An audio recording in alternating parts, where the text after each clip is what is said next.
Hello students. तो हम लोग वापस आ गए हैं अपनी नई पोम को करने के लिए, कंप्लीट करने के लिए। जैसा कि ये सीरीज स्टार्ट हो चुकी है आपके एग्जामिनेशन के पर्पज से। तो आज हम जो पोम लेने जा रहे हैं आपकी इंग्लिश की, that is a tiger in the जू। ठीक है।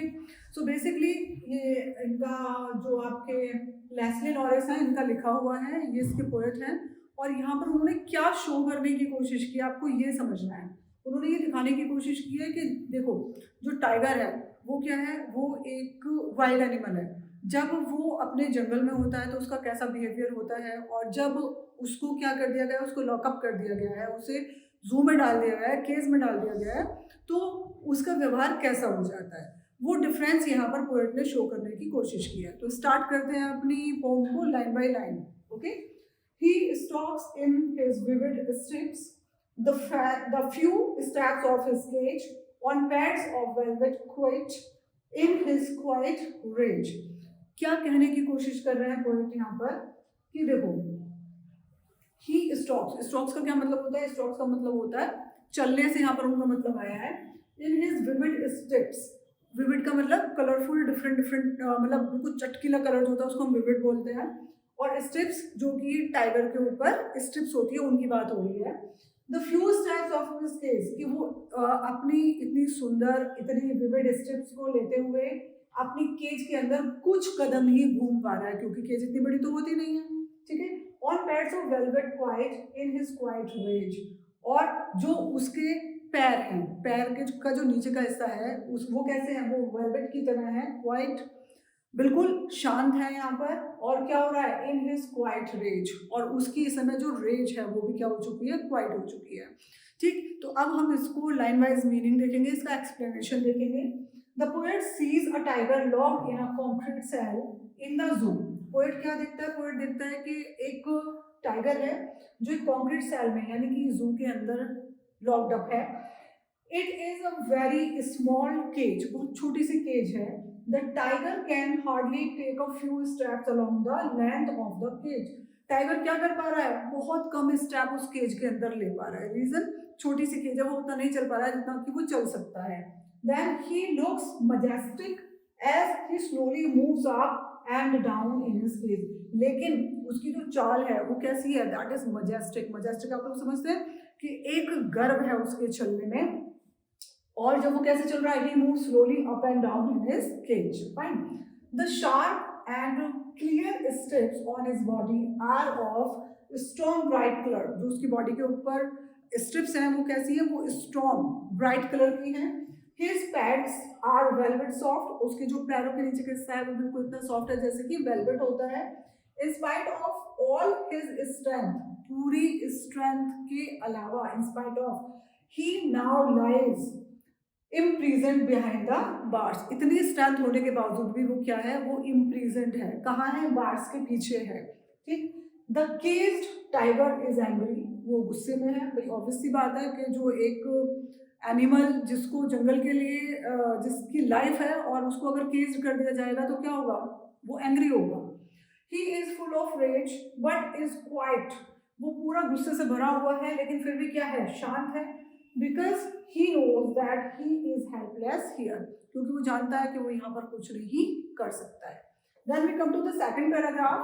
Second paragraph, he should be lurking in shadow, sliding through long grass near the water hole where plump deer pass। तो फर्स्ट पैराग्राफ में पोएट ने आपको बताने की कोशिश की है कि जब वो टाइगर जू के अंदर है तो उसकी क्या कंडीशन है। सेकंड में वो शो कर रहे हैं कि अगर वो जंगल में होता तो वो कैसा होता, fine. So looking at the imprisoned tiger, the poet is filled up with pity। जो poet है वो दया के भाव से भर चुके हैं। He says that the poor tiger should have been in his natural habitat। Okay? जो टाइगर है, जो अभी जू में है, केज में है, उसको कैसा होना चाहिए, उसको अपने नेचुरल हैबिटेट में होना चाहिए, and that is in the jungle. ठीक है, उसका नेचुरल हैबिटेट क्या है, जंगल है। हंटिंग एंड रेस्टिंग, उसके पास दो ही काम होने चाहिए। पहली चीज, उसको हंट करना चाहिए क्योंकि उसका नेचुरल उसका करेक्टरिस्टिक है, और दूसरा क्या है, उसके बाद उसको रेस्ट करना चाहिए। Then at this hour of the night he would have been lying in the shadows of the trees. क्यों, अब यहाँ पे वो बता रहे हैं कि वो कैसे शिकार करता है, उसको क्या करना चाहिए। रात के समय में वो क्या करेगा, जो ट्रीज होते हैं उनकी शेडो में वो लेट जाएगा and sliding quietly through the long grass, और जो लॉन्ग ग्रास है जंगल के अंदर उसके पीछे वो धीरे धीरे से क्या करेगा, स्लाइड करता हुआ आगे आएगा। क्यों? क्योंकि वो इस समय शिकार पर है। ठीक है, तो ये चीज इसलिए बताई गई है जिससे कि आपको ये चीज क्लियर हो कि शिकार करने का उसका पैटर्न क्या होता है। तो वो पहले कहीं पेड़ की छाया में छिप जाएगा और उसके बाद जो लंबी लंबी वहां पे घास है उसमें से स्लाइड करता हुआ आगे बढ़ेगा अपने प्रे की तरफ, अपने शिकार की तरफ। He would then near the water hole, उसके बाद वो कहाँ पर वेट करेगा अपने शिकार का? वाटर होल, जो जंगल के अंदर वाटर बॉडीज होती हैं वहां पर। Wait for some fat and healthy deer to pass that way. क्यों? क्या होगा वहां पर जहाँ पर भी वाटर का होल होगा या आप कह सकते हैं जहाँ पर भी वाटर बॉडी होगी वहां पर क्या होगा, वहां पर जो जंगल के जितने भी एनिमल है वो क्या करने के लिए आएंगे, वो पानी पीने के लिए आएंगे। तो ये जो टाइगर है ये वहां घास में बैठ के कुछ हेल्दी और कुछ फैटी डियर का वेट करेगा। ठीक है, तो वो वहां से होके गुजरेंगे, पानी पीने के लिए आएंगे वहां पर। Thus he would be lying there in expectations of a heavy feast, और फिर वो वहां पर बैठ के क्या करेगा, बहुत हैवी फीस्ट, यानी कि जो बिल्कुल हेल्दी बिल्कुल फैटी उसका जो शिकार होगा वो उसका वहां पर बैठ के वेट करेगा। Okay, now we are going for the third paragraph. He should be smelling around houses at the jungle's edge, bearing his white fangs, his claws, terrorizing the village। अब थर्ड पैराग्राफ में जो poet है वो बता रहे हैं कि अगर वो आज़ाद होता, अगर वो फ्री होता तो वो उसकी क्या उसकी इम्पोर्टेंस होती है ना। तो उसकी इम्पोर्टेंस को हम देखेंगे। In these line the poet imagines, वो इमेजिन कर रहे हैं poet, what the tiger would be doing in case he failed to find any prey in his natural habitat। अभी हमने देखा कि सेकंड पैराग्राफ में टाइगर क्या कोशिश कर रहा है कि वो अपने लिए शिकार ढूंढने की कोशिश कर रहा है, लेकिन इन केस अगर वो अपना शिकार ढूंढने में असफल हो जाता तो क्या होता। He says that the tiger would be angrily moving around the houses in a nearby village। ठीक है, तो क्या होता है कि भाई कोई भी जंगल है उसके नियर बाय कोई ना कोई विलेज तो होता ही है, तो अगर उसको प्रे नहीं मिलता, अगर उसको शिकार नहीं मिलता तो वो उस गांव के आसपास घूमता। ठीक है, और उस घर के जब आसपास गांव के आसपास घूमता, he would be growling at the edge of the jungle near some village, और जो जंगल के किनारे आने वाले गांव हैं वहां पर वो गुर्राता हुआ घूम रहा होता। He would be showing his white fangs, अपने क्या दिखा रहा होता, वो व्हाइट कलर के टीथ दिखा रहा होता, मतलब गुस्से में होता। And terrible claws while moving here and there, और claws आप समझते हैं पंजे, अपने पंजों को वो दिखा रहा होता और घूम रहा होता यहाँ से वहां। क्यों? क्योंकि वो भूखा है, उसको शिकार नहीं मिला है। He would thus become a cause of terror for the villagers, और यहाँ पर उसकी इंपॉर्टेंस बताई गई है कि अगर वो फ्री होता तो कैसे होता, तो लोगों के अंदर उसका डर होता। The poet here gives a hint that if we continue to destroy the forest cover and the natural habitat of the tigers, they will be forced to turn to our towns and villages to find their food। बहुत simple सा यहाँ पर एक concept दिया है poet ने। आप लोगों ने भी कई बार ऐसी न्यूज़ सुनी होंगी कि किसी गांव में या किसी शहर के आसपास कोई टाइगर देखा गया, कोई लायन देखा गया, ये सब चीज़ें, ये न्यूज़ आती रहती है। तो यहाँ पर पोएट ने ये इंडिकेशन दिया है कि अगर उसको जंगल के अंदर अपना प्रे नहीं मिलेगा, उसका नेचुरल हैबिटेट जो है उसको डिस्ट्रॉय किया जाएगा, तो वो फिर अपने भूख को शांत करने के लिए, अपने प्रे को फाइंड करने के लिए कहाँ आएगा, वो जंगल को छोड़कर कहाँ जाएगा, टाउन्स में और विलेजेस में आ जाएगा। फाइन, सो ये था आपका थर्ड पैराग्राफ। इसके बाद हम आते हैं फोर्थ पैराग्राफ की तरफ। But he is locked in a concrete cell. अब अगेन पोएट कहाँ पर है, अब अगेन पोएट आ चुके हैं आपके जो टाइगर जू के अंदर है उसके बारे में बात कर रहे हैं। His strength behind bars, stroking the length of his cage, ignoring visitors। लेकिन अब क्या कंडीशन है उसकी, अब कंडीशन ये है, the poet sees the tiger is locked in a concrete cell। concrete cell मतलब यहाँ पर concrete you know जो रेता होता है, जो पत्थर होता है, उससे बना हुआ जो घर होता है, लेकिन यहाँ पर घर नहीं है, यहाँ पर जू के अंदर जो सेल बना दिए जाते हैं उनके लिए छोटे छोटे घर बना दिए जाते हैं, उसकी बात हो रही है। तो वो कहाँ पर है, वो अपने कॉन्क्रीट सेल में है। In spite of all his strength, इतनी स्ट्रेंथ होने के बावजूद भी he now lies imprison behind the bars. अब क्या हो चुका है, वो बार्स के पीछे इम्प्रिजन, यानी कि एक तरीके से आप कह सकते हैं जेल में है। ठीक, very slowly and silently the tiger moves up and down along the length of the cage. Cage की जितनी दूरी है उस दूरी को वो क्या कर पा रहा है, बड़ी मुश्किल से उसको तय कर पा रहा है। क्यों? क्योंकि बहुत छोटी है, उसके घूमने के हिसाब से वो जगह बहुत ही शॉर्ट है। ठीक, अब he moves in an angry and threatening manner, लेकिन जो उसके मूव्स हैं, जो वो घूम रहा है उसमें एंगर शो हो रहा है।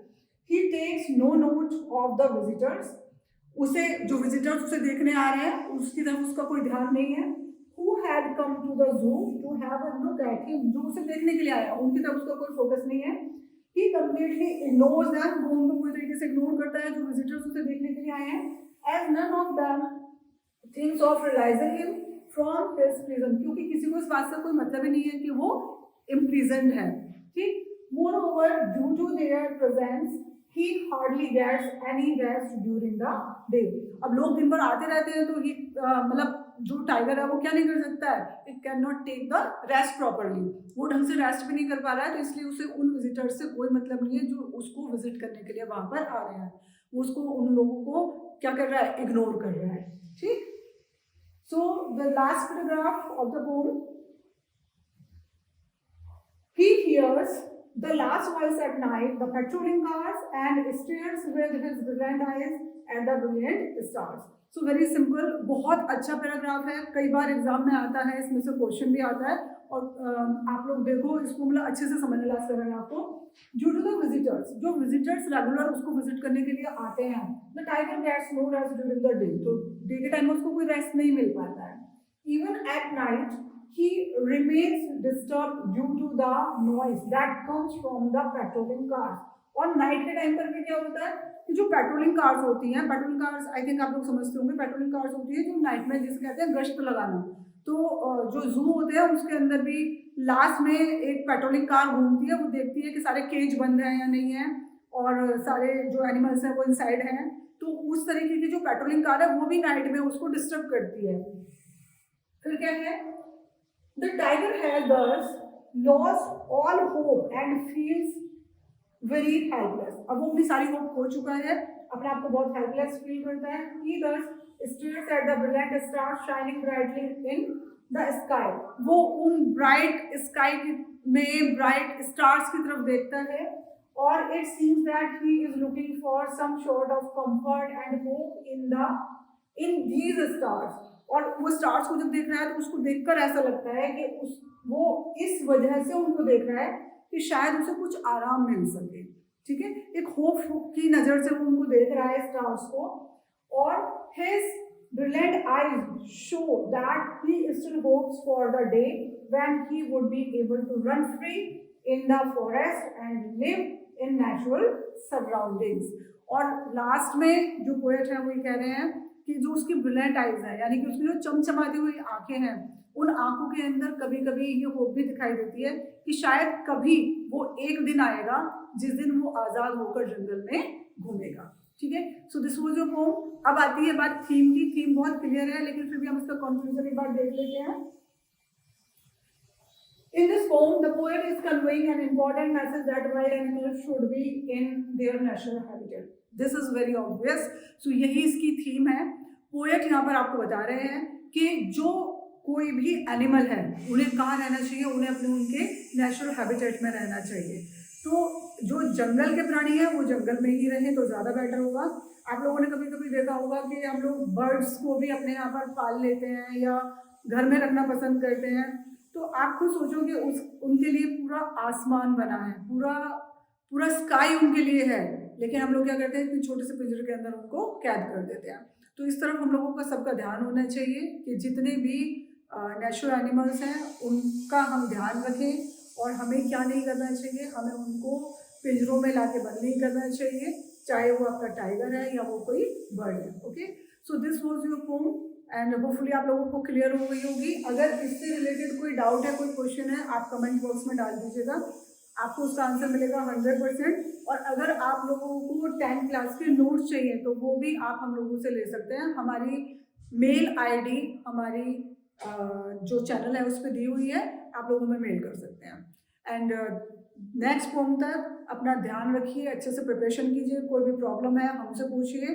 Okay, we are always here for you. Thank you so much, take care and bye bye.